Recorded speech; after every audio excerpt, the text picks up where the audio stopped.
রহিম আসসালামু আলাইকুম। আজ আমি আপনাদেরকে ব্লাউজ এর শর্টিং মাপ কিভাবে নেবেন, হ্যাঁ, স্টেপ বাই স্টেপ বুঝিয়ে দেব। প্রথমে একটা ব্লাউজের স্যাম্পল থেকে মাপ নিতে হলে প্রথমে লম্বার মাপ নেবেন। এখানে আমার কত ইঞ্চি লম্বা আছে? 15 ইঞ্চি লম্বা আছে। আপনি যখন কোনো কিছুর মাপ নেবেন, আপনার যদি মনে না থাকে সেই ক্ষেত্রে আপনি খাতায় লিখে নেবেন। এখানে আমার লম্বা 15 ইঞ্চি, হ্যাঁ। তারপরে আমি জানিব, তারপরে আমি ব্লাউজের বোতাম খুলে নেবেন। ব্লাউজের বডির মাপ নেওয়ার সময় ব্লাউজের বোতাম খুলে নেবেন। খুলে নিয়ে বোতামের ঘর থেকে ধরে, বোতামের ঘরে এই যে দেখতে পাচ্ছেন এখানে সিলাইয়ের জয়েন্টের বাইরে, হ্যাঁ, জয়েন্টের বাইরে বডির অংশ থেকে আমি একেবারে শুরু করছি। এইখান থেকে শুরু করে এইভাবে ধরে, হ্যাঁ, আপনার হাতের সাহায্যে আপনি কাপড় এবং পিতা উভয় যাতে একই রকম থাকে, এদিক সেদিক যাতে সরে না যায় খেয়াল রাখবেন, হ্যাঁ। এইভাবে ধরে একদম আমাদের যে গাঁটফাট, ওই গাঁটফাটে আইসা এই যে আপনি দেখতে পাচ্ছেন এখানে আমার 40.5 ইঞ্চি মাপ হয়েছে। এটাও আমি খাতায় লিখে রাখবো। এটা হচ্ছে আমার বুকের মাপ 40.5 ইঞ্চি।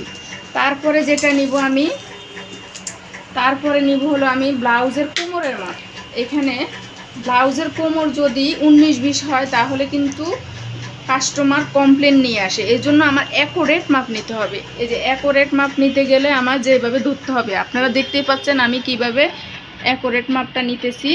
এই যে আমার এখানে একদম গার্ডের পার্ট কিন্তু ফুল ধরছি আমি। গার্ডের পার্ট থেকে ধরে একদম এই যে বোতামের সেলাইয়ের বাইরে বডির অংশের মাপটাই হচ্ছে সঠিক মাপ। এটা হচ্ছে বাড়তি কাপড়, এটা ধরবেন না, এটা ধরবেন। এই যে 32 ইঞ্চি আমার কোমর, এখানে আমি কোমর লিখে রাখবো 32 ইঞ্চি। তারপরে আমি কি করব দেখতে থাকেন।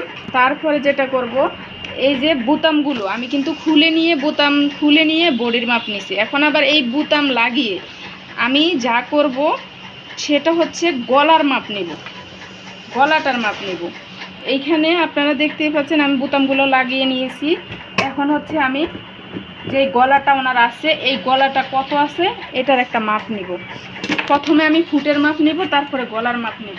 এই যে এখানে আমি ফুটের মাপ দেখতেই পাচ্ছেন কিভাবে নিতেছি। এই কাদের সেলাইয়ের জয়েন্ট থেকে, হাতা যে সেলাই জয়েন্ট দিছে এই জয়েন্ট থেকে আরেক হাতার যে জয়েন্ট আছে এই জয়েন্ট পর্যন্ত আপনারা ফিতাটা ধরবেন একদম ইজিভাবে, কোনো টানাটানি না, একদম নরম হাতে ইজিভাবে ধরে। দেখতেই পাচ্ছেন এখানে আমার ফুট হচ্ছে 10.5 ইঞ্চি। ফুট লিখে আমি এখানে 10.5 ইঞ্চি লিখব। তারপরে যেটা নিব আমি গলা, এখানে আমি গলাটা গোল গলা হিসাবে আট করে নিলাম, যেহেতু গোল গলা দিতে বলছে। যে যে গলা দিবে আপনারা সেই গলা আট করে নেবেন। খাতায় আট করে নিয়ে সামনে কত আছে দেখেন, আমি কাঁধ থেকে ধরে, কাঁধের সেলাই জয়েন্ট থেকে ধরে এই গলার এই যে এই পর্যন্ত এখানে আমার যত আছে 6 ইঞ্চি আছে সামনের গলা।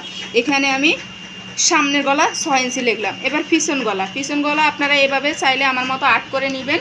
আট করে নেওয়ার পরে এখানে পিছন গলা কত আছে এইভাবে কাঁধের ওই একইভাবে ধরে এখানে পিছন গলা কত আছে এই পর্যন্ত মাপ নেবেন। এখানে দেখতেই পাচ্ছেন আমার পিছন গলা আছে 7 ইঞ্চি। এখন আমি এখানে 7 ইঞ্চি লিখব। অনেক সময় দেখা গেছে 100তে 200টা বেশির কারণেও কিন্তু কাস্টমারে কমপ্লেন নিয়ে আসে।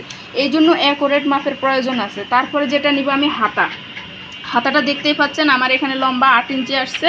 এখানে আমি লিখবো এখন হাতা লম্বা, হাতা লম্বা লিখতে হবে, হ্যাঁ, লিখলে আপনার মনে থাকবে 8 ইঞ্চি। তারপরে আমি যেটা নিব হাতার মুহুরি, যেটাকে আমরা হাতার মুখ বলি। এইখানে হাতার মুখ হচ্ছে আমার সাইড, চারি সাইডে আমার ডাবলে এখানে 2 ভাগে হয় 8 ইঞ্চি। এখানে আমি আবার লিখবো হাতার মুখ, মুখ হচ্ছে 8 ইঞ্চি, হ্যাঁ। তারপরে যেটা নিব আমি বগল বা মোহরা, এটাকে মোহরা বলে, বগলও বলে, আপনি যে নামে বলতে পারেন, সমস্যা নেই। এখানে বগলের মাপটা আসছে আমার 7.5 ইঞ্চি। এখন এই যে বগলের মাপ কিভাবে লিখব, এখানে আমি একটা ছোট্ট করে আমি জাট করে নিলাম, নিয়ে এখানে আমি বগলের মাপটা এই 7.5 ইঞ্চি লিখে রাখলাম। আমার এইভাবে লিখলে সুবিধা হয়, সেই ক্ষেত্রে আমি এইভাবে লিখি। আবার দেখেন এখানে যে বুতাম দিছে, আমি কিন্তু এইভাবে বুতাম লিখে রাখবো। হ্যাঁ, এইভাবে আমার ব্লাউজের মাপের। এবার আমি নিব হলো টিকিনের মাপ। টিকিনের মাপটা অনেক সময় কাস্টমার কমপ্লেন নিয়ে আসে যে উপরে নিচে হয়ে যায়, যে যেই আমাদের বেস্ট অনুযায়ী যে টিকিনে যে লম্বা অনুযায়ী সাইজটা আসবে, ওই মাপে যদি টিকিন অ্যাকুরেট না হয় তাইলে কিন্তু কাস্টমারে কমপ্লেন নিয়ে আসবে।